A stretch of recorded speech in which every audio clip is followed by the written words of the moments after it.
अंदर महासंघ के द्वारा अंतर्राष्ट्रीय दलित सम्मेलन का आयोजन किया जा रहा है। उसमें पूरी दुनिया के लोगों को हमने आमंत्रित किया है और हमारी कोशिश है कि सरकार की तरफ से खुद प्रधानमंत्री मुख्य अतिथि के रूप में इस कार्यक्रम में शिरकत करें और समाज के साथ उनकी सीधे डायलॉग समताल पर थोड़ा स्टेडियम के अंदर चाहेंगे कि समाज के सवाल हों, प्रधानमंत्री जवाब दें और जो समाज के अंदर विश्वास का वातावरण सरकार के प्रति है, वो शंका है, वो समाज के लोगों की शंका को दूर करने के लिए प्रधानमंत्री जी को हमारे आमंत्रण को स्वीकार करके 26 नवंबर जो संविधान दिवस है तालकटोरा स्टेडियम नई दिल्ली में जो अंतर्राष्ट्रीय दलित सम्मेलन का वाशिंगटन यूनिवर्सिटी आप उसमें प्रोफेसर रहे हैं, आप जो लॉर्ड बुद्धा हमारी यूनिवर्सिटी है ग्रेटर नोएडा में आप उसके डीन रहे हैं और आप समाज के प्रति 24 घंटे समर्पित भाव से काम कर रहे हैं। अभी हम दोनों लोग जापान की यात्रा पर हैं। 20 तारीख को हम लोग जापान जा रहे हैं। अंतर्राष्ट्रीय दलित सम्मेलन को हम वहां पर जाकर संबोधित करेंगे और भारत के अंदर जो ये जातिगत भेदभाव की समस्याएं हैं, इन सभी समस्याओं का हम अंतर्राष्ट्रीय समुदाय के सामने विस्तार से चर्चा करेंगे, वहां प्रस्ताव पारित करेंगे और उनको प्रस्तावों को पारित कराने के बाद भारत के प्रधानमंत्री को हम यहाँ इंडिया में ला करके सौंपेंगे जिससे कि उन पर तुरंत कार्रवाई हो और भारत के एक एक गरीब समाज के जो SC/ST समाज है उसके साथ न्याय कराने की जो हमारी जिम्मेदारी है उसका हम निर्वहन करते हुए एक एक भाई को, एक एक बहन को न्याय दिलाने का हमारा प्रयास होगा।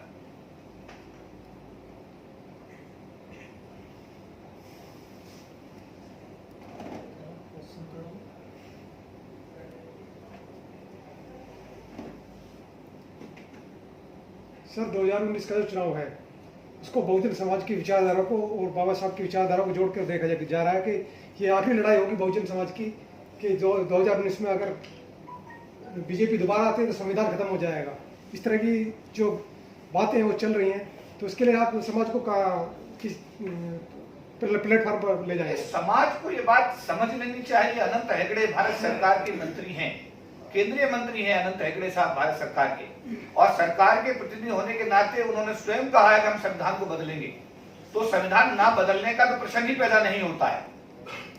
अगर 2019 में उनकी सरकार आती है तो वो अपना काम जो उनको करना है वो काम करेंगे। समाज की जिम्मेदारी ये है कि उसको रुकावट करने के लिए समाज के लोगों को आगे आना चाहिए और जो लोग बहुजन समाज के समर्थक हैं, बहुजन समाज का भला चाहते हैं, उनको इस दिशा में अग्रणी भूमिका निभाते हुए 2019 के चुनाव में निर्णायक भूमिका अपनी अदा करके अपनी सरकार बनाने की कोशिश करनी चाहिए। जी सर, आपने ये जो कहा था कि मतलब सिस्टम खराब है, ये कैसा सिस्टम खराब है कि सभी नेता मतलब एक दूसरे से दलित वर्ग में कोई ध्यान नहीं दे रहा? आपने कहा था एक बार कि सिस्टम खराब है, मैं हर नेता से मिलता हूँ, ये कैसा सिस्टम खराब है? देखिए, उसमें लोगों की पीड़ा, समाज की पीड़ा ये है कि जो लोग बाबा साहब अम्बेडकर के 25% के दिव्य आरक्षण से लोकसभा मेंबर ऑफ पार्लियामेंट बन रहे हैं, लेकिन वो बाबा साहब अम्बेडकर के रिजर्वेशन का लाभ उठाकर लोकसभा में MP तो बन रहे हैं, लेकिन समाज की आवाज वो नहीं उठा रहे हैं। समाज के हर व्यक्ति की पीड़ा और परेशानी है कि ये हमारे नुमाइंदे होकर के हमारी आवाज को नहीं उठाते हैं, तो उनकी आवाज को कौन उठाए? अब सरकारी सामाजिक संगठन जो भी काम कर रहे हैं देश के अंदर, वो अपने अपने संसाधनों के माध्यम से जितनी आवाज उठा सकते हैं वो अपने तरीके से आवाज उठाते हैं, लेकिन आवाज उठाने के लिए जो प्रॉपर फोरम है वो भारत की लोकसभा है और लोकसभा में बाबा साहब अम्बेडकर के आशीर्वाद से उनके 25% के आरक्षण से जो लोग लोकसभा में MP बनकर जा रहे हैं वो लोग अपने दायित्व का निर्वाह नहीं कर रहे हैं। ये इस विषय में कहा गया मेरा वक्तव्य है। सर, जैसे चंद्रशेखर जेल से बाहर निकले, उन्होंने कहा कि मायावती से मेरा खून का रिश्ता है, वो मेरी बुआ है, मैं उनका भतीजा हूं, लेकिन मायावती कहती हैं कि वो RSS का संगठन, उन्होंने एक बार बयान दिया। सर, इस पे क्या कहेंगे आप? देखिए, हम तो ये कहेंगे कि मायावती जी हमारे सब, मायावती जी का रिश्ता जो बहुजन समाज है उनके सबके साथ खून का रिश्ता है और मायावती जी ने ये कहा है तो इसका जवाब तो मायावती जी दें तो ज्यादा अच्छा है, लेकिन मैं तो ये कहूंगा कि पूरा बहुजन समाज आज मायावती जी की तरफ देख रहा है। मैं जब सरकारी अधिकारी कर्मचारियों के एक बहुत बड़े वर्ग को रिप्रेजेंट करता हूं, उसमें पूरे देश और दुनिया में लाखों कर्मचारियों मैं इस संगठन के साथ जुड़े हुए हैं जिसका मैं राष्ट्रीय प्रधान महासचिव हूं। मैंने पूरे देश और दुनिया में भावनाओं को, लोगों की भावनाओं को मैंने समझा है और पूरा देश और दुनिया यही चाहती है कि आने वाले 2019 में बहन मायावती प्रधानमंत्री की कुर्सी को सुशोभित करें। ये सबकी इच्छा है। उसमें चंद्रशेखर आजाद भी शामिल है, उसमें पूरा समाज शामिल है, उसमें एक एक व्यक्ति शामिल है, एक बच्चा शामिल है। बहुजन समाज की ये एक आज इच्छा बन गई है कि आने वाले समय में ऐसा होना चाहिए। क्या चंद्रशेखर को राजनीति में आना चाहिए सर? देखिए, इसका जवाब तो चंद्रशेखर आजाद ही दें तो ज्यादा अच्छा है, क्योंकि चंद्रशेखर आजाद स्वयं अपने आप में हमारे समाज का एक जुझारू साथी है, जुझारू भाई है। हमने तो उनकी रिहाई के लिए अपने एडिशनल सेक्रेटरी जनरल बालाग्राम को 24 घंटे उनकी सेवा में छोड़ा हुआ था। उनका एक पैर जो है दिल्ली में होता था, बालाग्राम जी का दूसरा पैर सहारनपुर में होता था।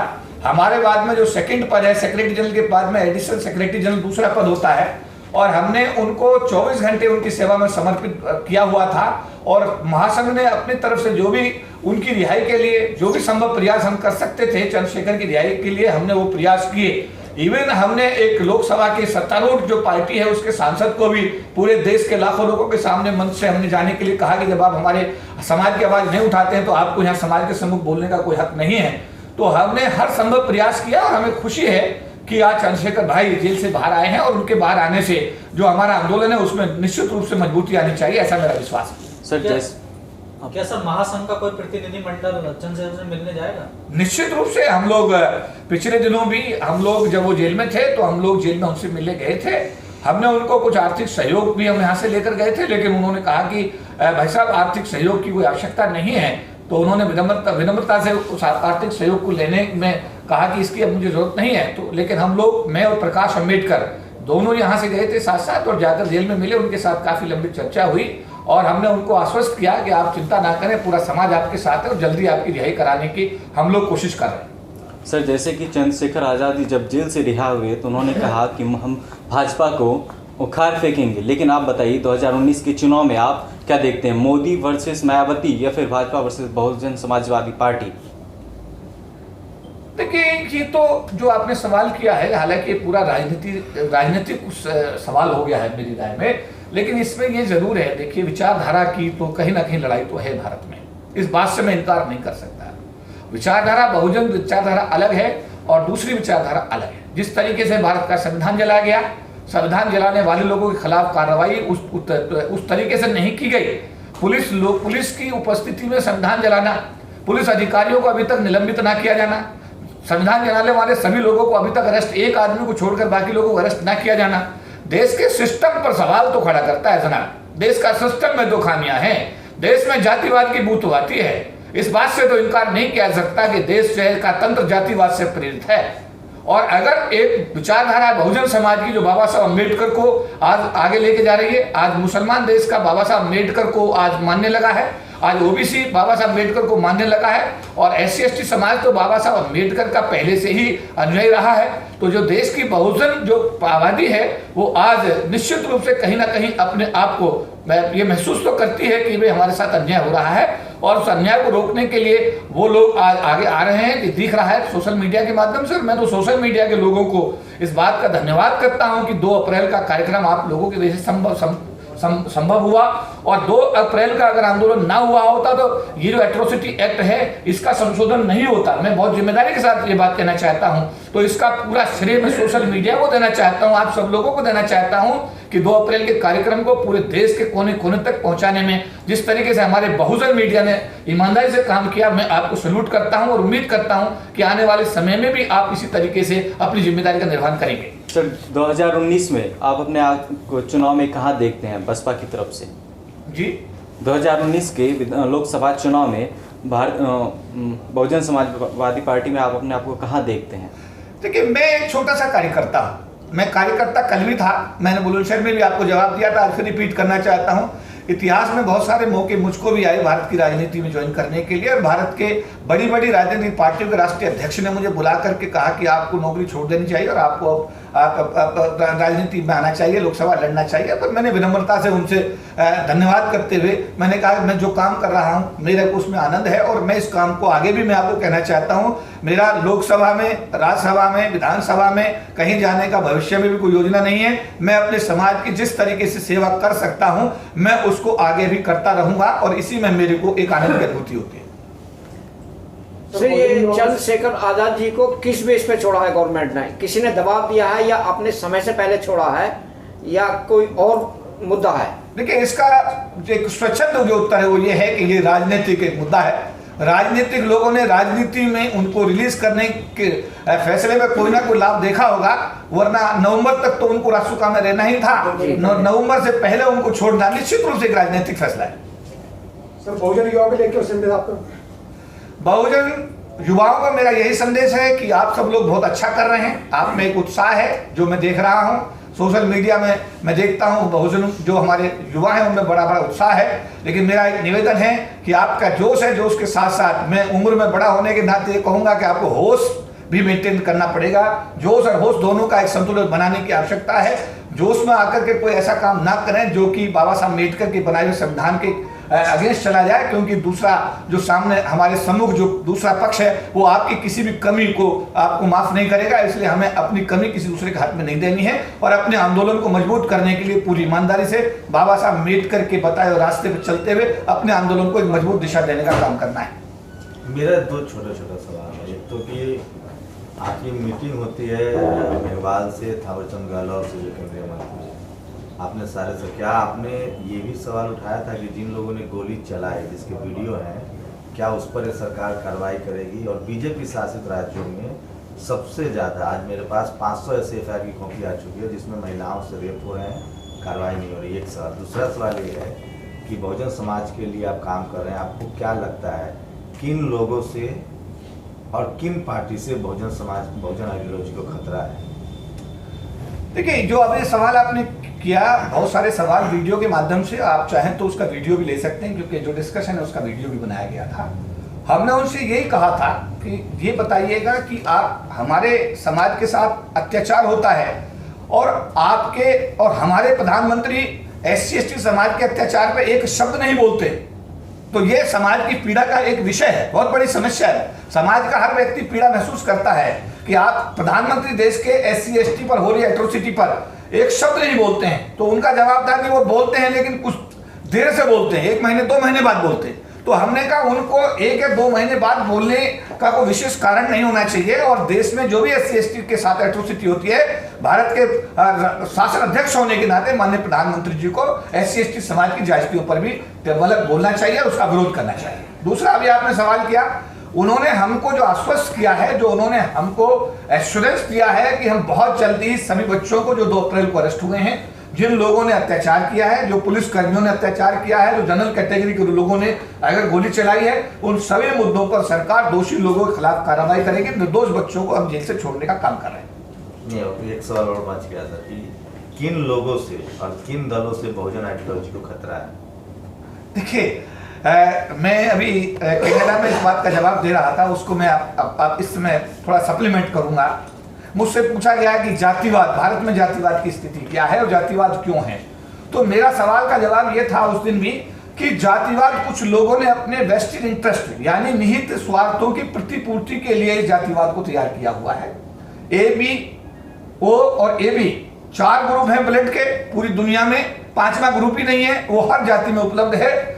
यहां भारत के अंदर कुछ वेस्ट इंटरेस्ट के लोगों ने अपने स्वार्थों की प्रतिपूर्ति के लिए जातिवाद को बनाया हुआ है, और वो जातिवाद को किसी भी कीमत पर समाप्त नहीं होने देना चाहते। ये वही तत्व हैं जिनसे बहुजन आइडियोलॉजी को पूरा खतरा है। ये वही तत्व हैं जिनको बहुजन आइडियोलॉजी से बिल्कुल खतरा है। बहुजनों का विकास में ये लोग एक बहुत बड़ी बाधा बनकर आए हैं। और अगर आप स्पष्ट रूप से पूछना चाहते हैं, ये वो लोग हैं जिन्होंने अभी संसद मार्ग पर पार्लियामेंट के सामने हमारे संविधान की होली जलाई, ये वो लोग हैं। पार्टी कौन सी है? पार्टियां वो कौन कौन पार्टियां जिससे बहुजन आइडियोलॉजी को खतरा है? देखिए, इस पर एक स्पष्ट रूप से कहना, क्योंकि हर पार्टी में हर तरह का आदमी होता है। मैंने देखा कि आज भारतीय जनता पार्टी के अंदर भी हमारी एक बहन है, लोकसभा की MP हैं, वो निश्चित रूप से भाजपा के खिलाफ बोल रही हैं। और बीजेपी के अंदर और भी 1-2 लोग ऐसे सांसद हैं जिन्होंने अपनी पार्टी की विचारधारा से अलग जाकर के अपनी बात को रखा है।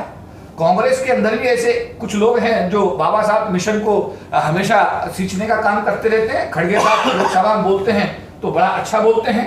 ऐसा नहीं कि इसमें पार्टी के आधार पर समूची किसी चीज को तय कर पाना मुझे लगता है कि न्याय संगत नहीं होगा। हर पार्टी में हर विचारधारा का व्यक्ति मौजूद है, और हमारा निवेदन है हर राजनीतिक पार्टी से कि इस देश के विकास के लिए 24 घंटे काम करने वाले इस OBC समाज, SC समाज, ST समाज, गरीब समाज के हितों की अनदेखी करके भारत राष्ट्र की हितों की बात करना, भारत राष्ट्र के विकास की बात करना पूरी तरह बेईमानी होगा।